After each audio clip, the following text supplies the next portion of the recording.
Ross MacDonald, what would you do if you heard a noise in the night and discovered a stranger in the house? Offer him a midnight snack. Who, if it's chilly, ride home. That's how some residents react to a home invasion in the student-saturated neighborhoods surrounding Penn State University. True, some of them grab baseball bats and call the police, but once they realize the intruder is an inebriated undergraduate who has no idea where he is, the adrenaline rush ebbs and empathy kicks in. I was a college kid, reasoned David McClelland, a homeowner who confronted an uninvited guest. I remember doing some dumb stuff. The mother in me came out, is how Meredith Doran put it. A stranger came banging on her back door one frigid winter morning. Seeing his thin hue, she let him in, offered him crackers and water and then a ride home. His vibe, she explained, was not a menacing one. The same cannot be said of Ms. Doran's husband, Matt Jordan, who, a couple of years earlier, had grabbed a bat to confront a student in boxer shorts and knee-high black socks who sat on their sofa with his head in his hands. "Who the hell are you?" asked Mr. Jordan, who is as physically imposing as an NFL tight end. "JT, his visitor announced, as if his identity should have been obvious.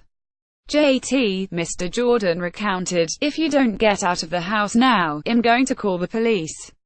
And he said, "Dude, really?" And I said, "Yes, really. The townies have a name for these intruders, Red Bull zombies." Before hypercaffeinated beverages like Red Bull, students could consume only so much alcohol before passing out.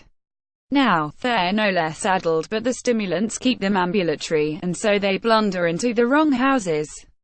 There are as many students as there are time residents in the State College area. Most locals tuck themselves away in quiet suburban enclaves. Those who dwell among the students value their neighborhood's historic houses, tree-lined streets and proximity to downtown and campus, that they're willing to put up with what they call the dumb stuff. And some positively enjoy the antic energy of their young neighbors. "There's a pulse to the neighborhood," said Joel Wadner, who called the police when he heard someone thudding around in his basement a few years back. A drunken student had crashed through a basement window.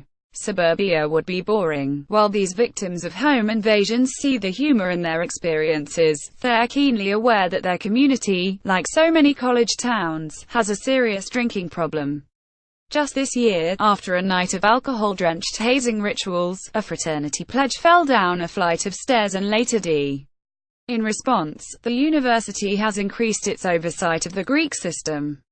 Among new restrictions, it is reducing the number of fraternity parties with alcohol that it issues permits for, from 45 a semester to 10 wine and beer only, and no kegs.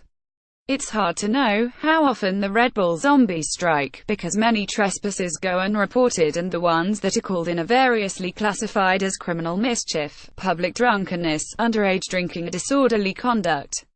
The State College Police Chief, John Gardner, guesses that 5 to 10 student invasions occur a year. There's potential for harm, of course, for residents who let their guard down as well as for invaders. In 2014 in Sterling, VA, an inebriated teenager was shot and killed when he stumbled into a neighbor's house. Sometimes the residents haven't locked up, sometimes the uninvited guest breaks through a window or flimsy door. In most cases, it's not an attempt to commit a crime, Chief Gardner said. They truly believe that's where they live, or where their friends live. Consider the head-spinning dialogue when Barbara Nilsson found an intruder on her couch, removing his shoes. She, "Why are you in my house?" "Hey, because you said come in." She, "I did not say come in." "And you need to leave." He, "Well, why would I be here if you didn't say come in?" "Sh, because you're a very drunk and confused and you need to leave." Finally, he put his shoes on and left. Jackie Sobel, who has lived among students for close to 50 years, called the police about a would-be intruder one snowy night. He wouldn't stop banging on the door even after she told him he was at the wrong house. But when she saw that the guy was bare-chested, she brought him a t-shirt. "I couldn't stand to see him in the cold," she said. Her neighbor Nina White, another half-century resident, also took pity on an unwelcome visitor. Hers is the most famous story in the neighborhood, perhaps because it most resembles the trespass of Goldilocks into the home of the three bears. She was making dinner when her daughter tugged at her elbow. "Mommy, Mommy," the child said, "would you get that man out of my bed? I want to play in my room." Ms. White thought her daughter was being silly. "There's no man in your bed," she said.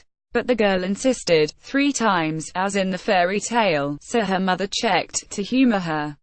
Sure enough, a student was zonked out in her room. Ms. White didn't scream. She didn't call the police. Instead, noting that, drunk as he was, her intruder seemed to have taken care to let his shoes dangle off the end of the bed, she pronounced him some mother's son. When she woke up the mother's son, and asked him if he knew where he was, he looked around at the posters of animals on the bedroom walls and said, "I'm in some enchanted land." Ms. White lent the disenchanted youth a coat and escorted him to the fraternity house he had been aiming for in the first place. Arguments about whether an intrusion is actually taking place, and if so, who is the intruder and who is the intruded upon, are common. The first thing David McClellan's couch surfer said when roused was, "What are you doing in my room?" And Mr. McClellan tried to explain that he had it backward. His visitor challenged him to a fight, just as soon as he returned from the bathroom. Mr. McClellan was happy to show him the way. He opened the front door and the student, clad only in boxer shorts, stepped outside, and urinated on the front porch. The police officers summoned by Mr. McClellan waited until the young man was finished, then cuffed him and hauled him to jail, dressed as he was. So that was the end of that.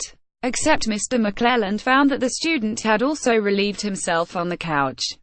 When they met in court a few months later, and he realized the boy was a freshman in his first semester, his desire to punish evaporated. "Yes, somebody peed in the house," he said, "but nobody got hurt, nobody was injured, nothing was stolen. And when the student reimbursed him for the damage to his sofa, we got a nicer couch out of the deal." Jackie Sobel obtained a different sort of satisfaction when she met her intruder in court. "I said I didn't want to take it any further," she recalled. "I just wanted to scare him as much as he scared me."